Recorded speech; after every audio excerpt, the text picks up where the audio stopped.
Hey, what's poppin', everybody?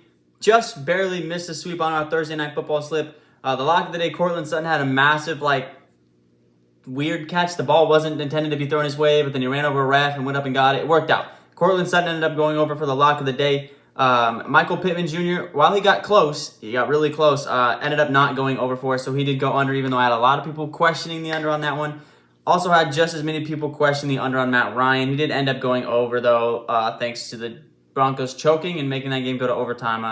Had that game not gone to overtime, he probably would have went way under, and that would have been that. We would have swept our back-to-back football slips for us, but it is what it is. Still have a pretty good record on the month, starting out pretty hot.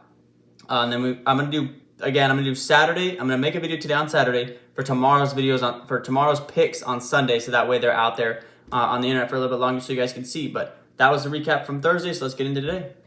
Real quick, if you guys are new to Underdog Fantasy, in the link down in the description below, I have a link that takes you straight to the App Store where you can download Underdog Fantasy, because you're going to want to hop in on the action this year. They have added a whole bunch of new features to Underdog Fantasy this year, starting with the brand new insurance feature, okay? This insurance feature is a new thing that has been super requested for the fans and the customers of Underdog Fantasy. Essentially, all you do is you click insurance right here. And if you can see right there, all you have to do is hit 4 of these picks to win, but the value does drop down. So if you turn off the insurance, you do a $10 bet, you obviously get $200. And if you turn on the insurance feature, it drops down a multiplier down to 10. But if you miss one of these picks, say, Jameis Winston gets hurt or something, he doesn't end up throwing 2 touchdown passes. But everybody else hits, like Lamar, Jonathan Taylor, Derrick Henry, and Justin Jefferson. All these guys hit. You still hit the slip. You just get it for $100. It just goes down a multiplier, which is a huge feature a lot of people have been asking for, so they received it. Also, they have added second half lines now to games. Obviously, it is on. There is nothing up because there's no NFL second half games, but they have added NFL second half. So just like for the Thursday night game, I'll throw up that clip right here. Thursday night, they dropped all the second half lines for that Thursday night game between the Bills and the Rams. They've added a bunch of new features this year. They're trying to improve to get the app better for you guys. Also, when you sign up, if you use code TAKEMYSHOT, you'll get $100 match, up to $100 match, and 100% deposit match on your first time deposit. So if you do that, you can deposit $50 to get an extra $50, $20 to get an extra $20. Whole lot of stuff coming with Underdog Fantasy this year. Make sure you sign up with code TAKEMYSHOT. Now let's get to today's picks. All right, boys, coming hot with today's lock of the day. I'm not gonna lie to you. I've got 4 picks today for tomorrow that I'm absolutely loving, and I love them all 4 so much. I didn't even want to force a 5th pick, so I'm only gonna have 4 picks. I normally on a Sunday I do a full 5-pick slate, but I'm only gonna do 4 because I absolutely love these 4. So today's lock of the day, my favorite of these picks that I'm loving for today for tomorrow, is gonna be 49ers running back. Give me Jeff Wilson over 70.5 rush yards. He has hit his over in 3 straight games. He's gotten the start of the last 3 straight games because of injuries to that 49ers backfield. Carolina gives up 134 yards per game, a decent amount of, good chunk there towards the bottom half of the league as far as giving up yards per game. I'm anticipating this game between the Panthers and the 49ers to be an absolute blowout for the 49ers, kind of like how the 49ers blew out the Seahawks just a couple games ago. The San Francisco in that game ran the ball 45 times. That is kind of what I'm anticipating to happen for Jeff Wilson in this game. Not necessarily that he's going to run the ball 45 times, but they're going to get up early, just run the ball, run the clock, run the clock, and he's going to get a lot of touches, which is going to easily get over in his yards. So I'm loving Jeff Wilson over 70.5 yards. Also loving it because he has no competition. The only guy, since he's started the last 3 weeks, that's even kind of gotten in the way of his carries is Terrion Davis, but he just got ruled out. So the only guy that gets in the way of his carries is Debo. And obviously Debo's getting not more than 5 carries. So he's the clear workhorse back for this 49ers team that's going to run the ball like crazy. So give me Jeff Wilson as the lock of the day over 70.5 yards. Next up, I know I'm a Ravens fan. I've expressed that before. It's obviously behind me, but I almost made him the lock of the day, but I didn't want to make a Ravens wide receivers back-to-back locks of the day for Sunday slips. But I'm going to go Devin Duvernay over 35.5 receiving yards. I'm telling you guys right now, it's 3 o'clock on Saturday afternoon. This is going to change tomorrow. I bet you this goes up to 37.5. I would even say venture towards 40 because Devin Duvernay has gone over in his yards every single week to start the year. Baltimore Ravens are now without Rashad Bateman, their wide receiver 1. So he is going to be the clear number 1 target, the wide receiver group for Lamar Jackson. Taking on this Cincinnati defense that gives up 241 yards a game passing. So towards the back half, they're exactly middle of the pack. I think they were 15th or 16th in the league in passing defense.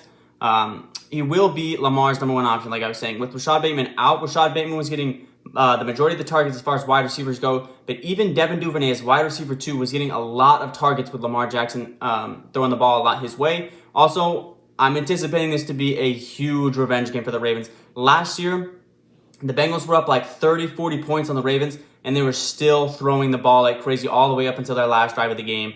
They're gonna remember the feeling of that they were just absolutely, basically Cincinnati last year when the Ravens had all those injuries. They had backup running backs playing corner, and they had practice squad guys playing corner, and Joe Burrow threw for like 500 yards against them, even though they were up 30 points on the Ravens. They're going to remember that. So I have a feeling that this Ravens team is going to put on a big show tomorrow. And Devin Duvernay has been super consistent over his first 4 weeks of the season. I'm excited to see what he's going to do as the wide receiver 1 for this Ravens offense. So give me Devin Duvernay over 35.5 receiving yards.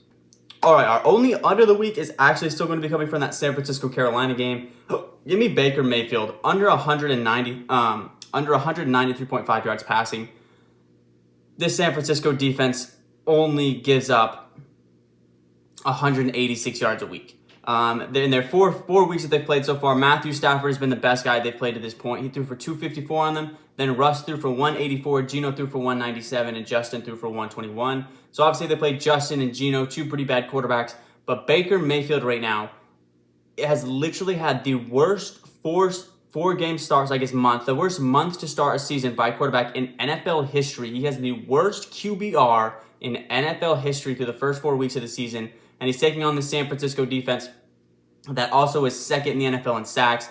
So he's not playing very well passing the ball right now, obviously, is Baker. The 49ers give up absolutely nothing through the air, and they're one of the top sack defenses in the league. Carolina also gives up the 7th most sacks in the league. They're averaging 5 punts a game is Carolina right now, which is just absolutely insane. The last time Baker Mayfield took on the 49ers, it was obviously with Cleveland. He only threw for 100 yards, and he lost 31-3. The 49ers ran the ball 45 times in that game. This has got blowout material written all over it. Baker Mayfield's going to have a rough day. He's thought he's had a rough day to this point in the season. He's going to continue to have a rough day. He's actually only gone over this total once on the season, and it was against Cleveland in week 1 when he threw for like 235. But outside of that, he had 145, 170, and 190. He is absolutely struggling. Is Baker Mayfield to start the season. He's not gonna change it against the 49ers. So give me Baker Mayfield under 193.5 yards passing. And I actually messed up a line there. He is averaging 186 yards passing on the season. The 49ers defense is only giving up 161 yards passing per game. So 161 yards that the 49ers defense is giving up and 186 yards that Baker's was averaging. Yeah, I'm absolutely loving the under on that Baker Mayfield line. Just thought I'd say that again because I messed that up real quick. All right, and our last play of the day for tomorrow, for Sunday, is going to be a rookie wide receiver who is the favorite right now for Offensive Rookie of the Year. Give me Chris Olave over 63.5 yards receiving. Since week 2, since he has taken over kind of as the wide receiver 1 role since the Michael Thomas injury and the Jarvis Landry injuries, he has had 294 yards receiving. He's been on an absolute tear. Again, tomorrow, they're going to be without Michael Thomas, and Jarvis Landry's status is still up in the air. He's still questionable at the moment. He'll probably play, but it is questionable at the moment. He's also second in the NFL in targeted air yards, sitting at 18.5. Again, targeted air yards means by the time that ball crosses the line of scrimmage till it reaches his hands, he's averaging about 18 yards per air time by the time the ball gets to him. He's also averaging 5 catches a game. You combine the 5 catches a game with just his targeted air yards, he's projected to get about a 95-yard game tomorrow versus Seattle. Also, the Seattle defense obviously is very bad. They've allowed 274 yards passing per game. Andy Dalton had a pretty good game in this last game last week versus the Vikings. He kept that game way more competitive probably than it would have been with Jameis Winston. I actually think it benefits Chris Olave a lot more to have Andy Dalton the quarterback. Like I said, I'm a big Ravens fan, have been my whole life, so I know Andy Dalton pretty well, not personally, but as a player. And Andy Dalton's number 1 target from last week was Chris Olave. He had 7 targets, so he's liking the rookie wide receiver a lot. The rookie wide receiver is playing very well, taking on a struggling secondary in Seattle. So give me that combination to give me Chris Olave over 63.5 yards receiving. All right, guys, like I said, I'm not going to force 5 picks. Like I said, I really, really like these 4 a lot. Definitely this is the 4 favorite picks I've had to this point in the season. Obviously, every single pick and slips I throw out, I like them a lot, but sometimes you just got a feeling, and I've got a really good feeling about this slip that it's really going to hit for us. I might, again, follow me on Instagram if you guys don't. I might end up throwing another pick up on Instagram to make it a 5 pick. I've been thinking about Jamar Chase. I know, but there's a reason. I find it odd that Jamar Chase is averaging 161 yards versus the Ravens in his 2 games. His line is only at 70 yards, and his catches is only at 5.5. And not a lot of people are talking about it, which is kind of why I'm staying away from it. You would think that Jamar Chase versus the worst pass defense in the league, people would be all over this, and they're really not. And I have a feeling I know why. It's kind of an inflated stat, is the fact that the Ravens are the most passed on team in the league. They took on Joe Flacco in week 1, who had a bunch of garbage time, threw 50-plus passes and had 300 yards. Obviously, Tua had that massive third quarter. And then in garbage time, Mac Jones threw for 300 yards. So their stats are super juiced and elevated that they shouldn't really be that bad of a passing defense. And then when you look at Marlon Humphrey and Marcus Peters on the PFF grades, they're actually both top 10 in the league in allowing the least amount of yardage to wide receivers. So that's primarily where Jamar Chase is going to be matched up with, is with Marcus Peters and Marlon Humphrey. So against what it probably should be, I'm gonna stay away from it in general, because I just have a feeling, something deep down tells me that I shouldn't even mess with that Jamar Chase line. But I know a lot of people probably, it makes sense too because of the numbers, but there are a little bit of inflated numbers there. But anyways, I'm rambling way too much here. So let's get to our perfect 4 slip. It is going to be the lock of the day. Jeff Wilson over 70.5 yards rushing. Give me Chris Olave over 63.5 yards receiving. Devin Duvernay over 35.5 yards receiving. And then give me Baker Mayfield under 193.5 yards passing as our perfect 4 slip. If you guys did want to do a 3 slip, I have my 3 favorites, which are Wilson, Olave, and Duvernay. If you guys do end up wanting to do a 3 slip as well. And that's going to be our picks for tomorrow on Sunday.